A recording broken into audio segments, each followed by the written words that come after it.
Hi, this is Cursive Lesson 4. Today I'll be covering the letters M, N, V, X, Y, and Z. These I grouped together because you start all the letters in the same way with that up and over kind of motion. And so we'll be practicing those. I wanted to make these videos available for anyone who feels like they need extra practice with their cursive. Whether they have ever been taught it or maybe they're entering a school where everyone knows cursive except you, which is kind of hard.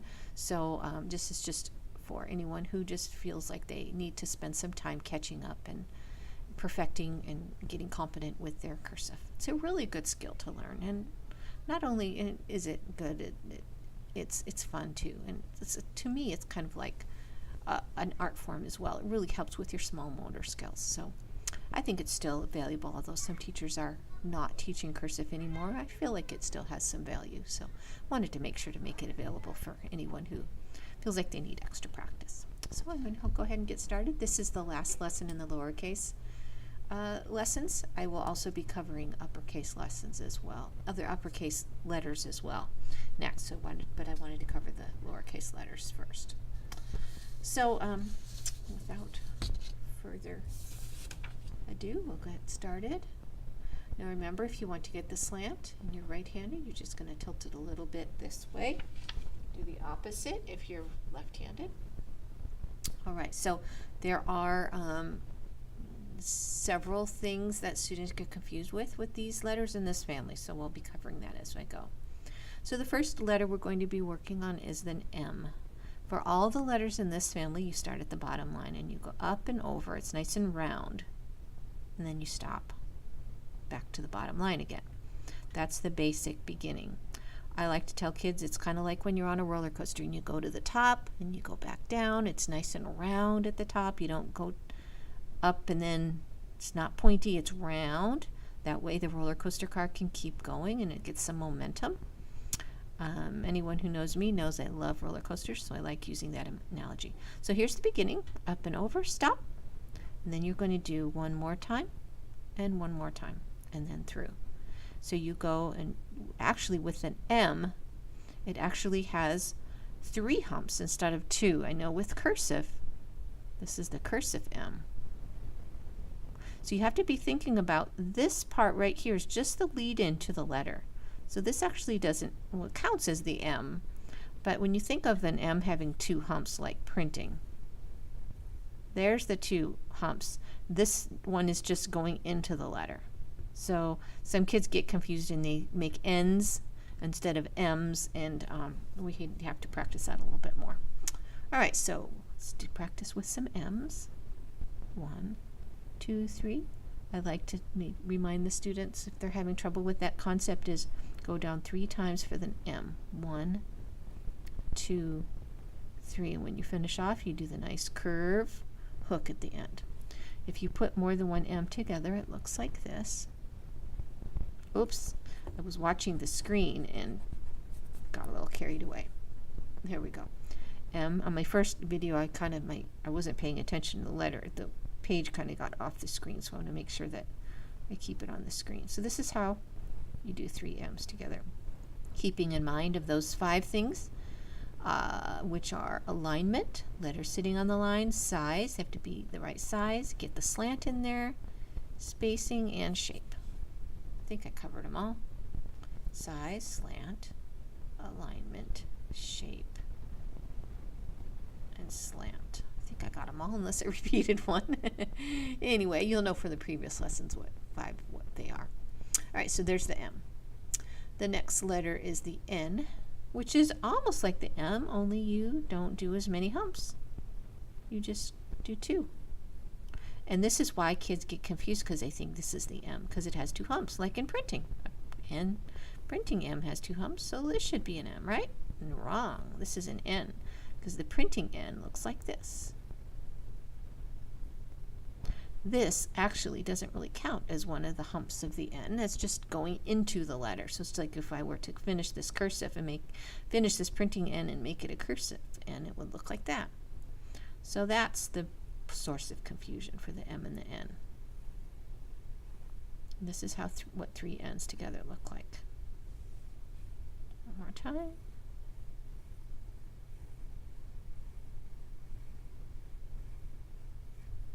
And that's how we put the M and the N together. Now let's practice a little bit with MM. Let's do MN over and over. So we're going to go move this up here. M, 1, 2, 3, and then N, 1, 2. Do an M, 1, 2, 3. Do an N, 1, 2. 1, 2, 3. 1, 2. So here we have an M, then an N, M, N, M, N. So just hoping that just being able to see the difference between the two, that you won't make a mistake when you're making words. All right, so the next letter we're going to make is the V. The V has that the same beginning, start at the bottom line, you go up and over, it's nice and curved, touch the midline, come back down. And then it's still curved and you come back up to the midline and then put your hook. That's one V, how it looks. You make another one. It's nice and narrow. It's important that you just go down a little bit and then go back up when you make a V.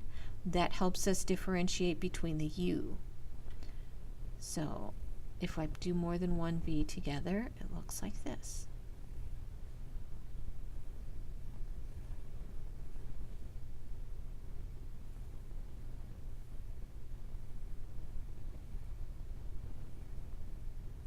And that way it looks unique and it looks different enough from the U that you can tell them apart.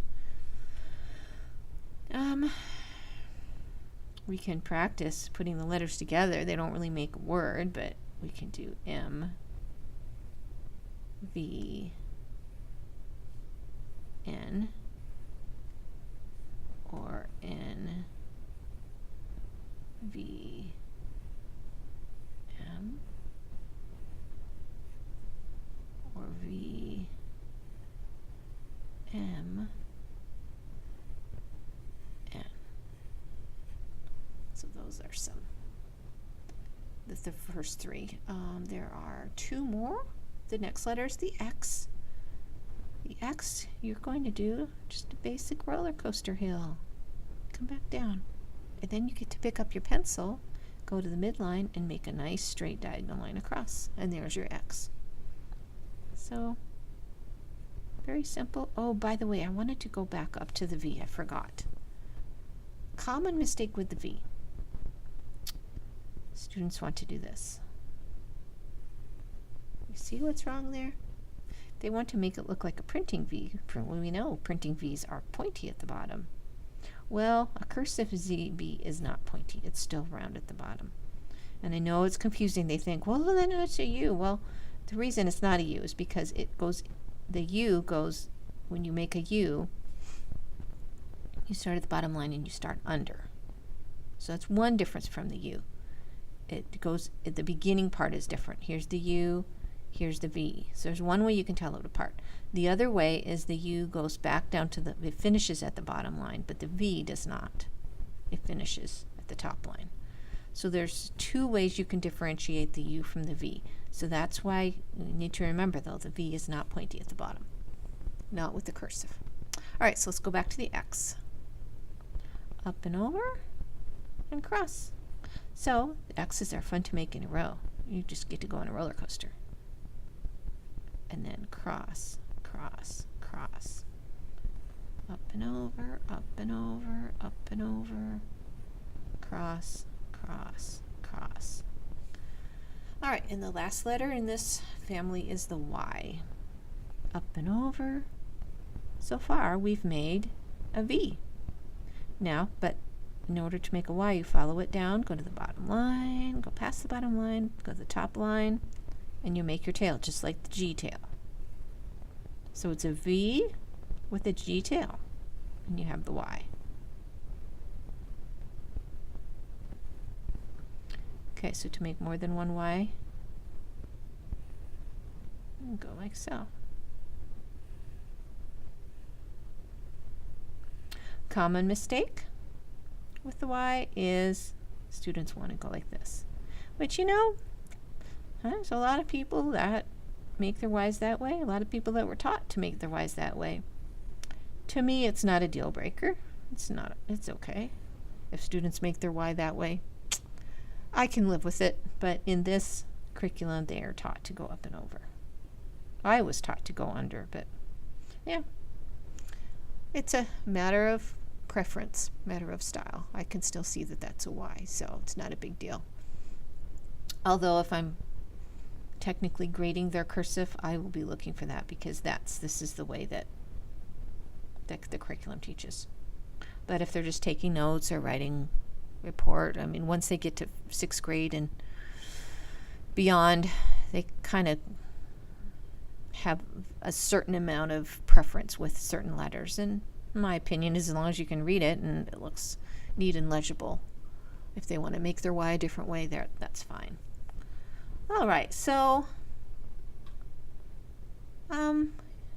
none of these letters really make words.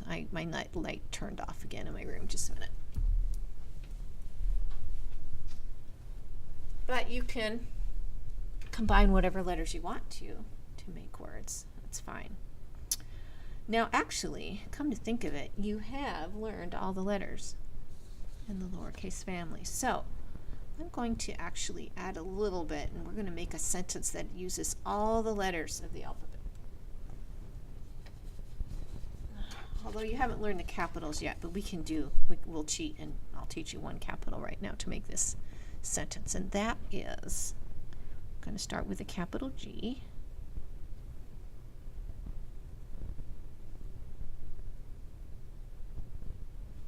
And then we're going to go O-D.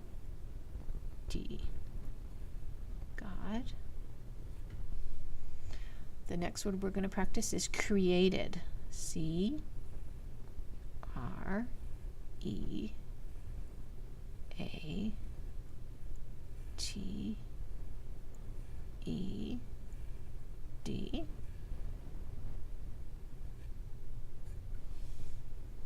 The T-H-E.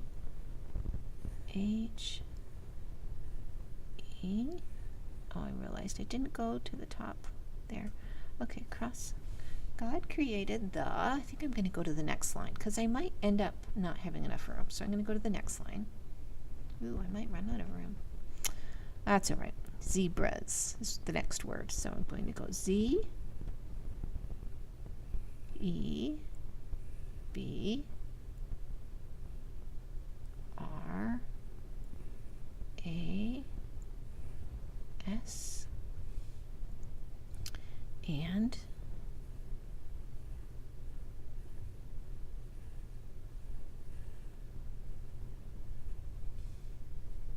foxes, F,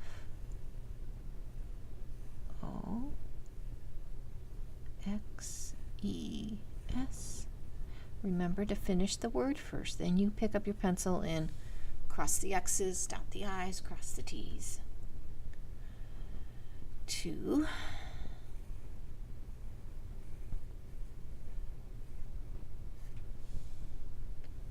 Walk. W. A. L. Oops. Okay. Just watching the screen again.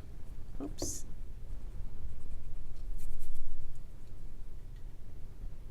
To walk, comma, jump.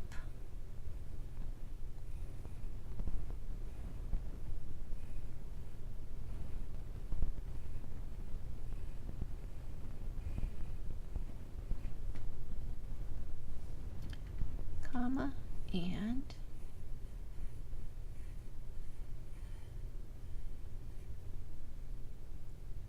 hide.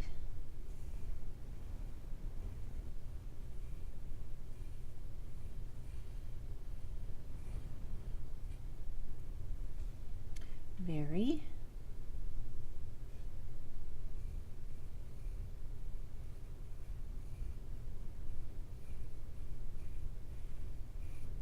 Quickly. Q, U, I, C,